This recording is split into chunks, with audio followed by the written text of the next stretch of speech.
दोस्तों, यह कहानी बद्दी ही शिक्षाप्रद, महत्वपूर्ण और ज्ञानवर्धक है। मेरा आपसे निवेदन है कि कहानी के अंत तक हमारे साथ बने रहना। नमस्कार दोस्तों, डे इंस्पायर्ड 744 यूट्यूब चैनल में आपका दिल से स्वागत है। दोस्तों, मनुष्य को जीवन में आने वाले परिवर्तनों से घबराना नहीं चाहिए, बल्कि उन्हें यह सोचकर स्वीकार करना चाहिए कि उनके जीवन में कुछ और अच्छा होने वाला है। सबसे मुश्किल जीत खुद पर जीत होती है, लेकिन किसी को भी आपको वह महसूस कराने की इजाजत ना दें जिसके आप लायक नहीं हैं। किसी गांव मंगेश नाम का व्यक्ति रहता था। मंगेश का जन्म एक गरीब परिवार में हुआ था। मंगेश के परिवार में पति और उसकी पत्नी सिर्फ 2 ही सदस्य थे। कच्चे घर में वह अपना गुजारा कर रहे थे। वह गरीब आदमी पूरे दिन मजदूरी करके अपना और अपनी पत्नी का पेट पालता था। इसी तरह दोनों का जीवन चल रहा था। समय के साथ उसकी पत्नी गर्भवती हो जाती है। यह सुनकर मंगेश बहुत खुश होता है। वह सोचने लगता है कि अब हमारे घर में भी एक नन्हा सा पुत्र खेला करेगा, हम उसे गोद में खिलाया करेंगे। पर जो उसके और उसके परिवार के जीवन में जो होने वाला था, उससे वह बेखबर था। धीरे धीरे समय गुजरता है। अब उस गरीब के घर में वह दिन भी आ जाता है जब उसकी पत्नी एक बच्चे को जन्म देने वाली थी। उसे उसका पति एक अस्पताल में भर्ती कराता है। प्रसव का समय जब निकट आता है तो इधर वह गरीब आदमी कुछ पैसों को बंदोबस्त करने चला जाता है। फिर लौटते समय अपने हो वाले बच्चे को लेकर मन में सपने संजोने लगता है। तब तक उसके पास यमराज का बुलावा आ जाता है। उसकी एक दुर्घटना में मृत्यु होता है। शहर के कुछ लोग इधर उस आदमी अंतिम संस्कार करते हैं, तो दूसरी तरफ उसकी पत्नी अस्पताल में अपने बच्चे को जन्म दे रही होती। जब उस बेचारी को यह खबर मिलती है कि उसके पति की मृत्यु हो गई है, तो उसका कलेजा फट जाता है। उस बेचारी का दुनिया में सिर्फ उसका पति ही तो था। अब वह भी उसे छोड़कर चला गया था। अब तो वह फूट फूट कर रोने लगती है कि भगवान, यह तूने कैसा मेरे ऊपर दुखों का पहाड़ गिरा दिया। मेरा जो सहारा था उसे ही मुझसे छीन लिया। कम से कम इस बच्चे का तो ख्याल किया होता जिसका अभी भी नहीं हुआ है। पैदा होने से पहले ही तुमने उसके सर से पिता का साया हटा दिया। अब कौन इस बच्चे का पालन पोषण करेगा? वह दुखियारी अस्पताल में ही अपने पति को याद करके बुरी तरह से रो रही थी। उसे समझ में नहीं आ रहा था कि संतान के आने की खुशी व्यतीत करूं या पति के जाने का दुख। शहर के कुछ लोगों ने उसे समझाया, बहन, जन्म मृत्यु सब विधाता के हाथ में होता है, इसमें मनुष्य का कोई जोर नहीं चलता। यह भी कहा जाता है कि परमात्मा जो करता है अच्छा ही करता है, इसलिए जो चला गया उसका शोक छोड़िए। करता है इसलिए जो चला गया उसका शोक छोड़िए, और यह जो आया है उसके बारे में सोचिए।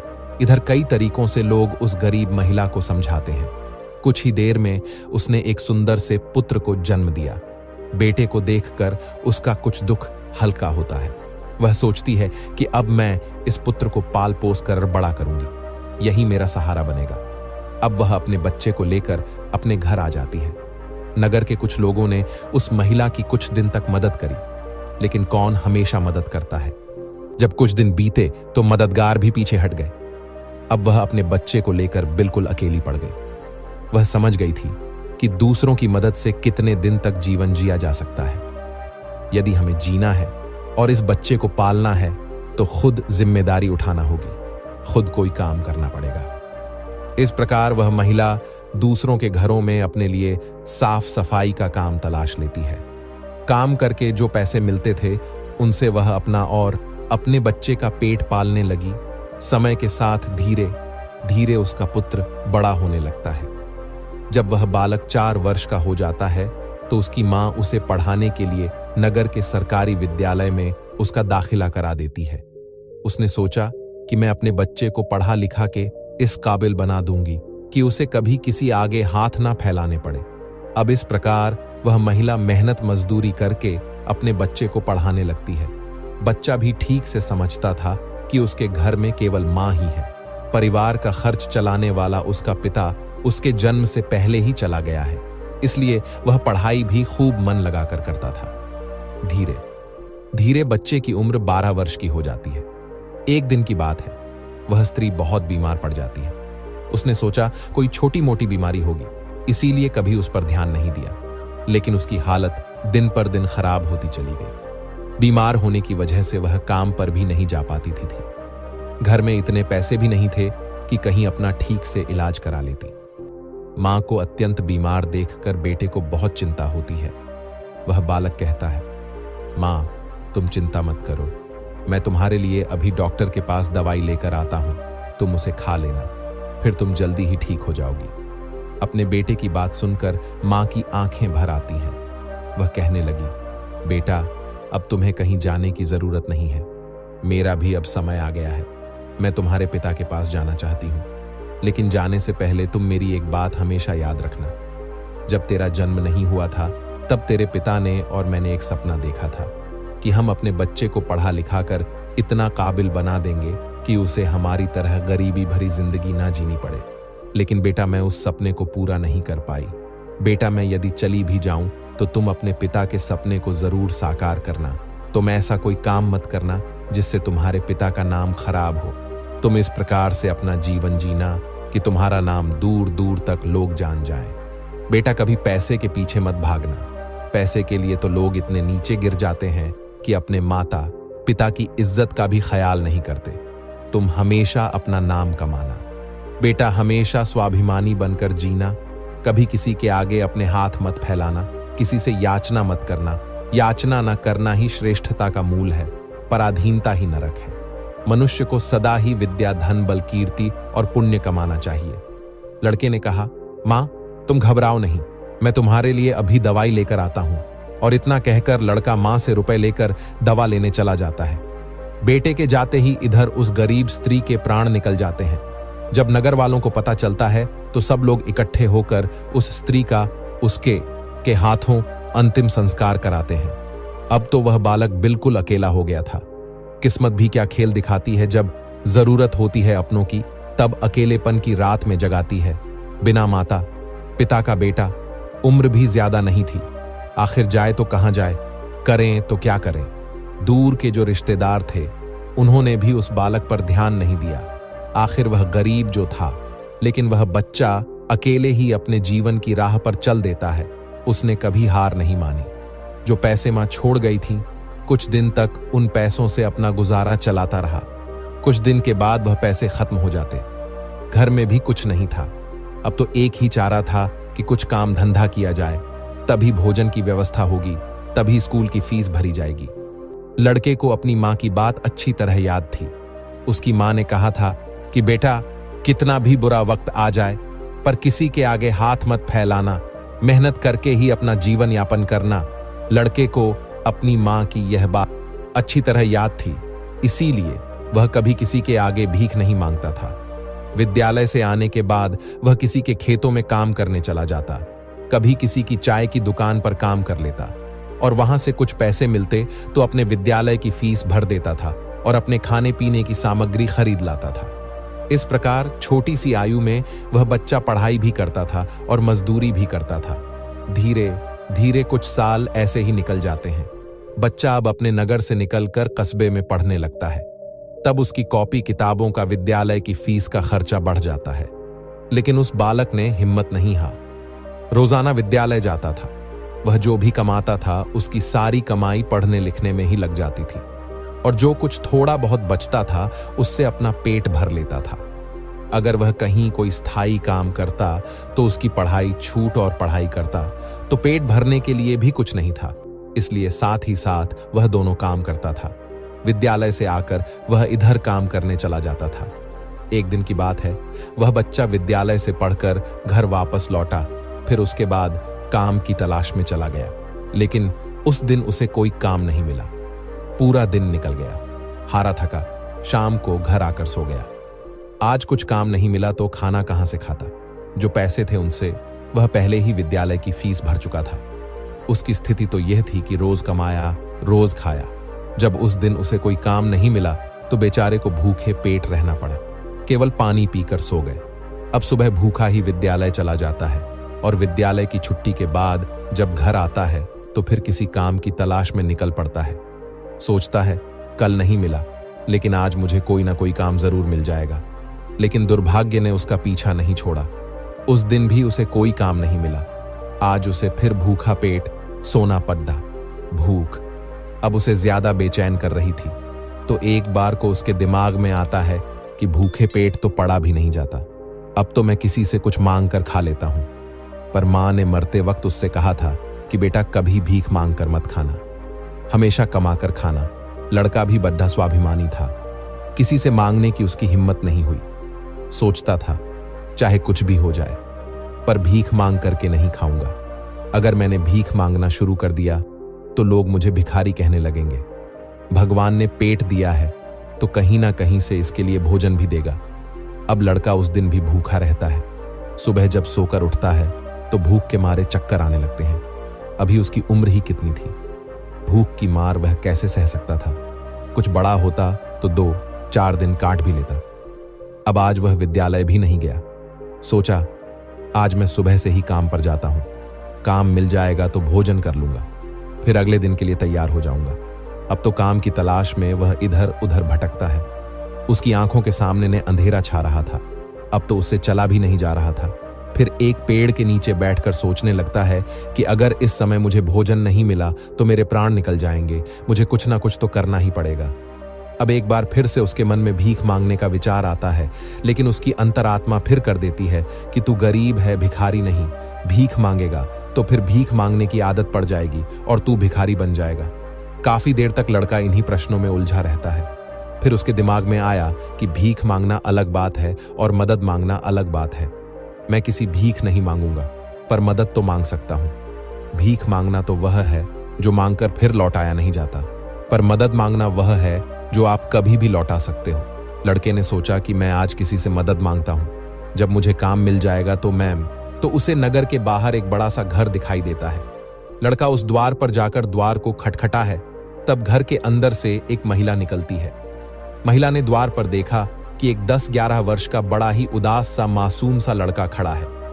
पहले तो वह महिला उस लड़के पूछती है कि बेटा तुमने दरवाजा क्यों बजाया, क्या कुछ काम है? लड़का दोनों हाथ जोड़कर कहता है, मां जी मैंने दोपहर के समय आपको तकलीफ दी, इसके लिए क्षमा चाहता हूं। तब वह महिला पूछती है, बेटा क्या तुम्हें कुछ चाहिए, मैं तुम्हारी क्या मदद कर सकती हूं? वह महिला भी एक बच्चे की मां थी, इसलिए ममता का भाव उसके शब्दों में था। उस महिला के पूछने पर एक बार तो लड़के के मन में यह आया कि चलो इन मां जी से मैं कह ही देता हूं कि मैं 2-3 दिन से भूखा हूं और भोजन ना मिलने के कारण बहुत परेशान हूं। लेकिन उसके स्वाभिमान ने उसे रोक लिया और वह भोजन की जगह पानी मांग बैठा।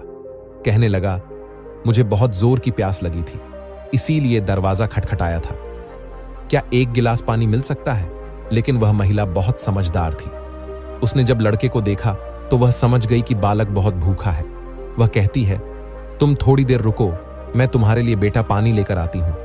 वह महिला घर के अंदर जाती है और अपनी रसोई से 1 गिलास दूध और कुछ लड्डू लेकर द्वार पर आती है और दूध से भरा गिलास उस लड़के को दे देती है। लड़के ने जब गिलास पकड़ा तो उसमें दूध था। दूध को देखकर लड़का खुश हो जाता है। लड़का मन ही मन उस मां को दुआएं देने लगता है। महिला ने उसे पहले लड्डू खाने को दिए और कहा, बेटा दूध गर्म है, तुम पहले लड्डू खा लो, जब दूध ठंडा हो जाए तब पी लेना। लड़का जब उस महिला को देखता है तो उसे ऐसा लगता है जैसे उसकी ही मां उसे यह दूध पीने को दे रही है। मन ही मन सोचता है, कितनी अच्छी मां है, मैंने 1 गिलास पानी मांगा था और यह दूध ले आई। उसने समझ लिया कि मैं भूखा हूं। लड़का आराम बैठकर लड्डू खाता है और दूध पीता है। तब वह स्त्री कहती है, बेटा क्या तुम्हें और कुछ चाहिए? लड़का सोचने लगता है कि इस दूध के बदले में मैं इस माता को क्या दे सकता हूं? मेरे पास तो कुछ भी नहीं है। दूध पीने के बाद लड़का कहता, मैं आपसे पानी मांगा और आपने मुझे दूध पिलाया, इसके बदले में मैं आपको क्या दे सकता हूं? महिला ने कहा, बेटे मैंने तुम्हें दूध इसलिए नहीं पिलाया है ताकि तुमसे बदले में कुछ ले सकूं। महिला कहने लगी, बेटा तुम्हारा चेहरा देखकर लग रहा था तुम बहुत भूखे हो, तो मैंने सोचा कि पानी की जगह दूध ही पिला देती हूं, इसलिए मैं तुम्हारे लिए दूध ले आई।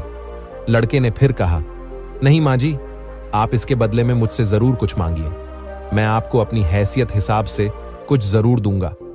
लड़के की बात सुनकर महिला सोचती है, यह लड़का बड़ा स्वाभिमानी है। वह लड़का बार बार उससे मांगने की बात करता है तो वह महिला उसका मन रखने के लिए कह देती है कि बेटा मैंने यह दूध पिलाकर तुम पर कोई एहसान नहीं किया है, फिर भी यदि तुम मुझे कुछ देना चाहते हो तो तुम मुझे एक वचन दो कि जिस प्रकार आज मैं तुम्हारी मदद की है, इसी प्रकार तुम भी जब कभी मदद करने लायक हो जाओ तो किसी जरूरतमंद की मदद कर देना। जिस दिन तुम किसी की मदद कर दोगे उसी दिन तुम मेरे इस एहसान से मुक्त हो जाओगे। उस महिला ने यह बात इसलिए कही थी ताकि वह लड़का अपने आप को मजबूर न समझे और खुशी खुशी अपने घर को जा सके।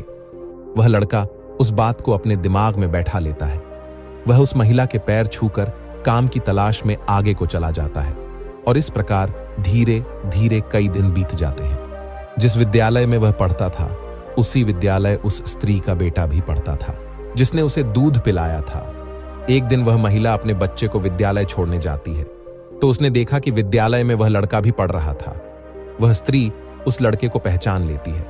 उसने विद्यालय के मास्टर जी से जाकर पूछा कि वह बालक कौन है, तो मास्टर जी ने उसे बताया कि उस बालक का नाम संकेत है और वह बिना माता पिता का बेटा है। छोटी सी आयु में ही उसके दोनों माता पिता गुजर गए थे। यह जानकर उस महिला को बड़ा दुख होता है। सोचती है जब इसके मां बाप नहीं है तो फिर इसकी पढ़ाई का खर्च कौन उठाता है। तब विद्यालय के बड़े मास्टर बताते हैं, बहन जी, संकेत बहुत ही अच्छा बच्चा है। वह अपनी पढ़ाई का खर्च खुद उठाता है और पढ़ने में भी बड़ा तेज है। वह मेहनत मजदूरी करता है और तब जाकर विद्यालय की फीस भरता है। जब कभी वह विद्यालय नहीं आता है और अपनी फीस भी समय पर नहीं दे पाता है तो हम लोग उस पर ज्यादा दबाव नहीं बनाते। जब उस स्त्री को संकेत की स्थिति का पता चलता है तो वह करुणा से भर जाती है। उसका मन करता है कि मैं उस बालक की कुछ मदद करूं जिसका कोई नहीं होता। ऐसे ही लोगों की मदद तो करनी चाहिए, तभी भगवान प्रसन्न होते हैं। जिसका कोई नहीं है वह भगवान का है और जरूरतमंद की मदद करने का अर्थ है कि आपने भगवान को प्रसन्न कर दिया। महिला ने सोचा, यह लड़का मुझसे पैसे तो लेगा नहीं क्योंकि यह बड़ा स्वाभिमानी बालक है। तब उस महिला ने बड़े मास्टर जी से कहा, श्रीमान जी, अगर मैं इस बालक की फीस भर दिया करूं तो आपको कोई आपत्ति तो नहीं है। मास्टर ने कहा, बहन, आपकी सोच अच्छी है, आप उसकी फीस भरें तो मुझे तो कोई आपत्ति नहीं होगी, लेकिन संकेत इस बात के लिए तैयार नहीं होगा। तब वह महिला कहती है, मास्टर जी, मैं उस बी की मदद करना चाहती हूं। आप किसी तरह से संकेत को समझा देना, उससे कह देना कि आपकी स्थिति को देखते हुए सरकार ने आपकी फीस माफ कर दी है, तुम्हें फीस भरने की कोई जरूरत नहीं है। मास्टर जी भी इस बात से सहमत हो जाते हैं। वह महिला संकेत की पूरे वर्ष की फीस भर के अपने घर चली जाती है। इस तरह वह हर वर्ष उसके पूरे साल की फीस जमा कर दिया करती थी ताकि संकेत सिर्फ मन लगाकर पढ़ सके। अब तो संकेत पूरा मन लगाकर पढ़ता था और अपने खाने पीने के लिए किसी दुकान पर काम कर लेता था। दोस्तों, डूबते को तिनके का सहारा बहुत होता है। उस महिला के थोड़े से प्रयास से संकेत की अच्छी खासी मदद हो गई। वह अब खूब मन लगाकर के पढ़ता था। इसी तरह कुछ वर्ष और बीत गए। अब आगे की पढ़ाई करने के लिए संकेत को शहर में जाना पड़ा। सोचा, शहर में रहकर मैं कोई छोटी मोटी नौकरी कर लूंगा और अपनी पढ़ाई भी करता रहूंगा। इस बात का पता उस मही को तब चलता है जब वह उसकी फीस लेने के लिए विद्यालय में जाती है। वह महिला जब संकेत की फीस जमा करती है तो मास्टर जी बताते हैं, बहन जी, संकेत तो आगे की पढ़ाई करने शहर चला गया है। अब आपको उसकी फीस जमा करने की कोई जरूरत नहीं है। उस महिला ने जब यह सुना तो सोचने लगी, कोई बात नहीं, भगवान ने मुझे उसकी मदद करने का इतना ही समय दिया होगा। हे भगवान, उस बालक पर दया दृष्टि बनाए रखना, वह जहां भी रहे खुश रहे। इस प्रकार वह स्त्री अपने घर लौट आई और अपने घर गृहस्थी की दुनिया में व्यस्त हो गई। दोस्तों, उधर संकेत शहर में जाकर अपनी पढ़ाई करने लगा। खर्चा चलाने के लिए उसने एक नौकरी तलाश कर ली। इस प्रकार 25 वर्ष बीत जाते हैं। ना तो संकेत कभी उस महिला से मिल पाता है और ना वह महिला कभी संकेत से मिलती है। उस महिला का बेटा भी अब बड़ा हो गया था। उसका बेटा एक व्यापारी बन गया था। वह स्त्री तो पहले ही अपने घर से संपन्न थी, ऊपर से उसका बेटा व्यापार करके खूब धन कमाता था। उस माँ का बेटा भी बड़ा संस्कारी था। वह भी अपनी माँ को बहुत प्यार करता था। एक दिन उसकी माँ बहुत बीमार पड़ जाती है। शाम को जब उसका बेटा घर आता है तो वह अपनी माँ की हालत को देखकर बेचैन हो वह अपनी माँ को अस्पताल में भर्ती जाता कराता है। जांच में पता चलता है कि उसकी माँ को कैंसर है। वह लड़का डॉक्टर से कहता है, डॉक्टर साहब, आप मेरी माँ का अच्छे से इलाज कीजिए, पैसों की बिल्कुल चिंता मत करना। तब डॉक्टर कहते हैं, भाई, तुम्हारी माँ को कैंसर की बीमारी है और कैंसर का इलाज बहुत महंगा होता है। छोटे मोटे अस्पतालों में इसका इलाज भी नहीं होता है। इसके लिए तुम्हें किसी बड़े शहर में जाकर किसी बड़े अस्पताल में इसका इलाज कराना होगा, और बड़े अस्पताल का मतलब है कि खर्चा भी बहुत अधिक होगा। बेटे ने कहा, डॉक्टर साहब, मैं अपनी माँ को ठीक करने के लिए कुछ भी कर सकता हूँ। आप मुझे बस कोई रास्ता बताइए। मैं अपनी माँ का इलाज कहाँ करा सकता हूँ? तब डॉक्टर उसे बड़े शहर जाने की सलाह देते हैं। डॉक्टर बोले, बड़े शहर में कैंसर का हॉस्पिटल है। यदि वहां का इलाज तुमने पूरा करा लिया तो तुम्हारी माँ इस रोग से बच सकती है, नहीं तो तुम्हारी माँ के प्राण संकट में पड़ सकते हैं। यह सुनकर लड़का घबरा जाता है। वह डॉक्टर साहब से बड़े शहर वाले डॉक्टर साहब का नंबर और पता लेकर अपनी माँ को बड़े शहर ले जाता है। उसकी माँ तो उसे बहुत मना करती रही, बेटा, तुम मुझे कहाँ ले जाओगे? इतना पैसा कहाँ है हमारे पास? बड़े शहर में अच्छा इलाज कराने के लिए हमारे पास पर्याप्त पैसा नहीं है। यहीं से डॉक्टर साहब से दवा ले लेते हैं।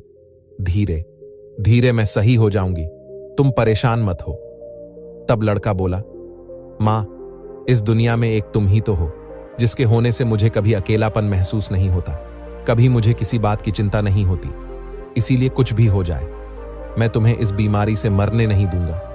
धन का क्या है, खत्म हो गया तो फिर कमा लेंगे, लेकिन माँ तो फिर नहीं मिल सकती। इस प्रकार लड़का अपनी माँ को बड़े शहर लेकर जाता है।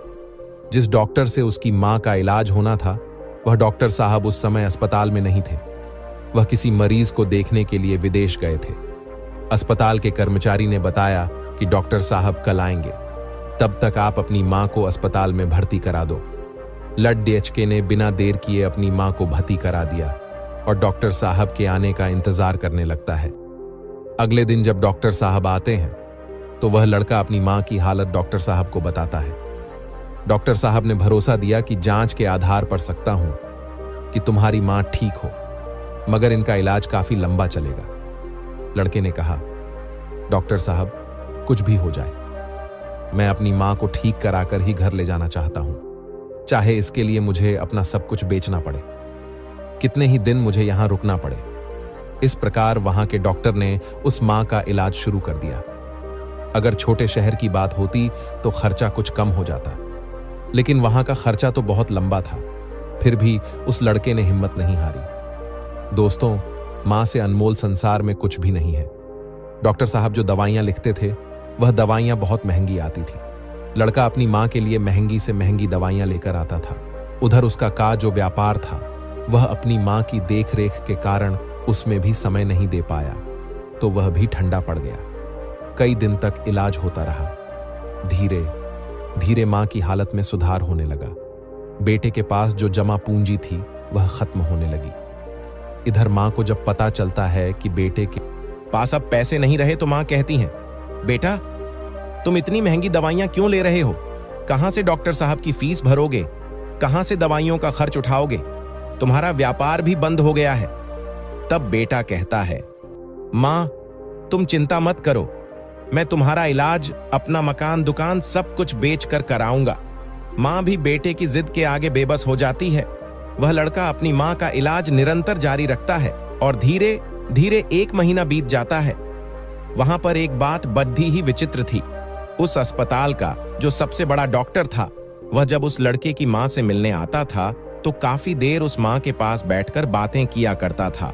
यह देखकर भी बद्धा अच्छा लगता था, और वह थी कि अजीब डॉक्टर है।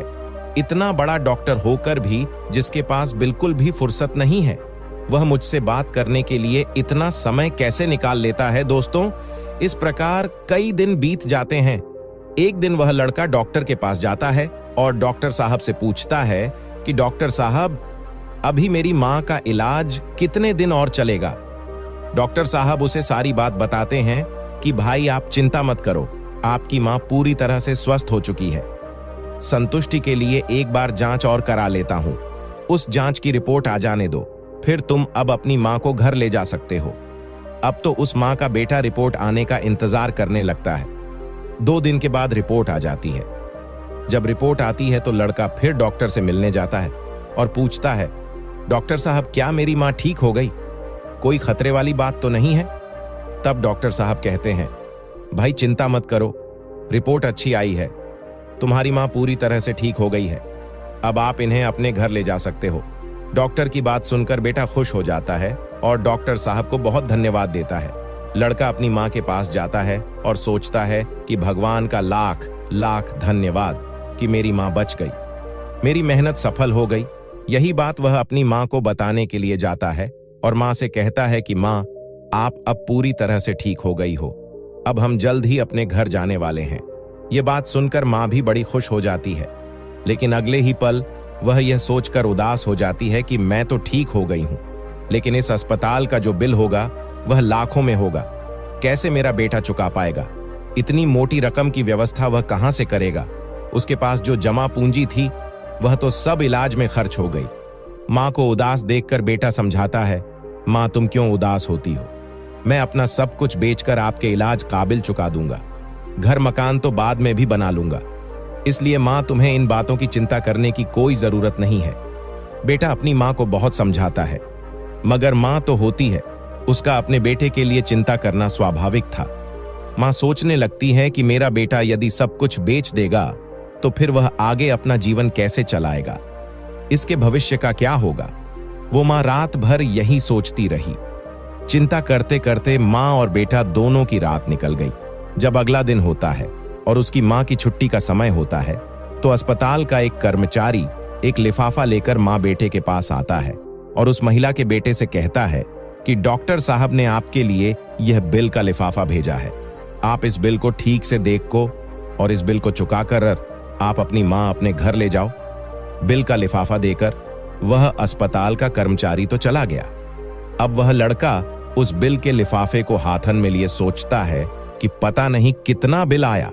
माँ एकदम से बेटे के हाथ से वह बिल का कागज छीन लेती है। माँ उस बिल को खोलकर देखती है। उधर अस्पताल के जो सबसे बड़े डॉक्टर थे वह भी उस समय वहीं पर पहुंच जाते हैं। इधर माँ ने जब उस लिफाफे को खोलकर देखा तो उसमें एक छोटी सी पर्ची रखी हुई थी। उस पर्ची पर लिखा हुआ था, माँ, आपने अपने बल का भुगतान तो 25 साल पहले ही कर दिया था, जब आपने 2 दिन के भूखे बच्चे को 1 गिलास दूध और लड्डू खिला और अगले 5 साल तक उस बच्चे की विद्यालय की फीस भी भरी थी। पर्ची को पढ़ते ही महिला की आंखें फटी की फटी रह जाती हैं। जब उस माँ का बेटा पूछता है, माँ डॉक्टर साहब ने कितना बिल दिया है, तो माँ उस पर्ची को अपने बेटे को देती है। बेटा जब उसे पढ़ता है तो वह भी हैरान रह जाता है। लड़का अपनी माँ से पूछता है, माँ क्या आप डॉक्टर साहब को पहले से जानते हो? डॉक्टर साहब से आपकी जान पहचान कब हुई थी? तब माँ कहती हैं, बेटा मैं यही पहले से नहीं जानती हूँ, अभी पता चला है। बेटे ने पूछा, फिर इसमें 25 साल पहले की घटना क्यों लिखी है? तब माँ कहती हैं, बेटा 25 साल पहले जब तुम बहुत छोटे थे, तुम्हारी उम्र का एक छोटा सा लड़का भरी दोपहरी में हमारे घर के द्वार पर आया था। वह भूखा प्यासा था। उसने मुझसे 1 गिलास पानी मांगा था। मैंने बच्चे को देखा तो मैं समझ गई कि वह भूखा है, इसीलिए दूध और लड्डू लाकर मैंने उसे खाने को दे दिए। वह कई दिनों से भूखा था। उसने दूध तो पी लिया, पर वह मुझसे कहने लगा कि माँ तुम्हारा यह ऋण मैं कैसे चुका पाऊंगा। तो मैंने उसका मन समझाने के लिए कह दिया था कि जब तुम बड़े हो जाओ, मदद करने लायक हो जाओ, तो तुम भी किसी जरूरतमंद मदद कर देना। मुझे क्या पता था कि वही लड़का जिसे मैंने 1 गिलास दूध पिलाया था वह 25 साल बाद इतना बड़ा डॉक्टर बनकर मेरी मदद करेगा। लोग तो आज लेकर कल को भूल जाते हैं, लेकिन उस बच्चे मेरा वह आर अभी तक याद रखा है। मैं इस बात को सोचकर बड्डी हैरान हूं कि डॉक्टर साहब ही वह बच्चा है। इधर माँ बेटे आपस में बातचीत कर रहे थे, उधर वह डॉक्टर साहब उनके पीछे खड़े होकर उनकी बातें सुन रहे थे। उनकी आंखों में आंसू थे और बचपन का वह समय उन्हें याद आ गया जब वह भूखे प्यास से उस माँ के द्वार पर पहुंचे थे। डॉक्टर साहब आगे बढ़कर उस माँ को प्रणाम करते हैं और माताजी के पास बैठ जाते हैं। कहते हैं, माँ आपके कहे हुए शब्द आज भी मेरे कानों गूंजते हैं। मैं आपके उन्हीं शब्दों को अपना संस्कार बनाया। मैंने अपनी जिंदगी बहुत दुख देखा है, लेकिन कभी हिम्मत नहीं हारी। मैं आपका बहुत बद्धा कर्जदार हूं। यदि आप मेरे विद्यालय की फीस नहीं भरती तो आज मैं इतना बड़ा डॉक्टर नहीं बना पाता। माँ, यह आपकी ही देन है। मैंने तो आपको उसी दिन अपनी माँ मान लिया था, जिस दिन आपने ममता भरी छाव में बैठाकर मुंह भूखे को दूध पिलाया था, इतना कहने के बाद डॉक्टर साहब वह सारे पैसे लौटा देते हैं जो मां की दवाई में खर्च हुए थे और बूढ़ी मां के चरणों में अपना सर रख देते हैं। वह मां डॉक्टर साहब को उठाकर अपने सीने से लगा लेती है। डॉक्टर साहब और बूढ़ी मां की आंखें आंसुओं से भरी हुई थीं। जब यह दृश्य अस्पताल के सारे लोग देखते हैं तो सब देखकर हैरान रह जाते हैं। सबकी आंखें नम हो जाती हैं। दोस्त, यह 4 बातें जो भी व्यक्ति समझ लेगा वह कभी गरीब नहीं रहेगा। पहली बात, मनुष्य को जीवन में आने वाले परिवर्तनों से घबराना नहीं चाहिए, बल्कि उन्हें यह सोचकर स्वीकार करना चाहिए कि उनके जीवन में कुछ और अच्छा होने वाला है। इन परिवर्तनों से मनुष्य बहुत कुछ सीखता है और वह सही राह पकड़ लेता है। जो अपने साथ हुई घटनाओं से टूट जाता है वह कभी आगे नहीं बढ़ पाता। दूसरी बात, अंधेरा चाहे कितना ही घना हो, एक छोटा सा दीपक उसे मिटा डालता है। उसी तरह अगर जीवन में कुछ अंधेरा आ जाए तो ज्ञान रूप दीपक से अंधेरे को मिटाकर सही रास्ता ढूंढा जा सकता है। ज्ञान वह निधि है जो रंग से राजा बना देती है, भटके को सही मार्ग दिखा देती है। तीसरी बात, आप दूसरों का भला कीजिए, दूसरों पर दया करिए। तुम्हारा भला अपने आप होता चला जाएगा। आपको अपने जीवन में अगर किसी की मदद करने का सौभाग्य मिले तो जरूर करना कहते हैं। डूबते को तिनके का सहारा बहुत होता है। आपकी छोटी सी मदद से किसी का जीवन ही बदल सकता है। आपका छोटा सा योगदान किसी के लिए वरदान भी हो सकता है। मुसीबत में पड़े तो घबराना मत। जब एक रास्ता बंद होता है तो 10 खुल जाते हैं। जीवन में निखार तभी आता है जब मनुष्य दुख और मुसीबत की भट्टी में तपता है। कष्ट सहन करने के बाद ही मनुष्य को अनुभव मिलता है और यह अनुभव बहुत काम आता है। चौथी बात, मनुष्य के दिन चाहे कैसे भी हो, चाहे कितनी भी कठिनाइयां उसके जीवन में आए, परंतु उसे कभी भीख मांगकर खाना नहीं चाहिए। भीख मांगकर खाने वाला अपनी नजरों में गिर जाता है और जब वह भीख मांगकर खाता है तो उसकी आदत हो जाती है बिना मेहनत किए खाने की। इसलिए मनुष्य को हमेशा मेहनत करके ही खाना चाहिए, तभी मनुष्य सफल और आत्मनिर्भर बनता है। किसी को मदद की जरूरत हो तो आप सबसे पहले उसकी मदद करें, लेकिन अगर आपको मदद की जरूरत हो तो आपको किसी से मदद मांगने की जरूरत ना हो। आप खुद ही अपनी मदद करने की काबिलियत रखें। आत्मसम्मान आपकी आवाज है, इसे बुलंद रखें। दूसरों पर ध्यान देने से बेहतर है खुद में रहो, खुद को समझो और आगे बढ़ो। आत्मसम्मान एक ऐसा कवच है जिसे कोई आपसे छीन नहीं सकता। जो कोई खुद से प्यार नहीं कर सकता वह किसी और से भी प्यार करने के लायक नहीं। उसकी इज्जत कभी मत करो। जो आपकी इज्जत कदर ना करे उसे अहंकार मत समझना, उसे आत्मसम्मान कहते हैं। अगर आप चाहते हो दुनिया आपकी इज्जत करे तो सबसे पहले आपको अपनी इज्जत करनी होगी। अगर कोई आपका अपमान करे तो उसका भी शुक्रिया अदा करें, क्योंकि वह इंसान आपको आपकी जिंदगी की सच्चाई बता रहा है। ज्यादातर लोग उन चीजों की कदर नहीं करते जो उन्हें आसानी से मिली हो, लेकिन खो देने के बाद पछताते हैं। तो दोस्तों, कैसी लगी आपको यह कहानी? आप हमें कमेंट सेक्शन में जरूर बताना और अच्छी लगी हो तो इस चैनल को सब्सक्राइब जरूर कर लेना। तो चलिए मिलते हैं ऐसी ही कोई नई कहानी में। तब तक के लिए अपना ख्याल रखिए। धन्यवाद और नमो बुद्धाय।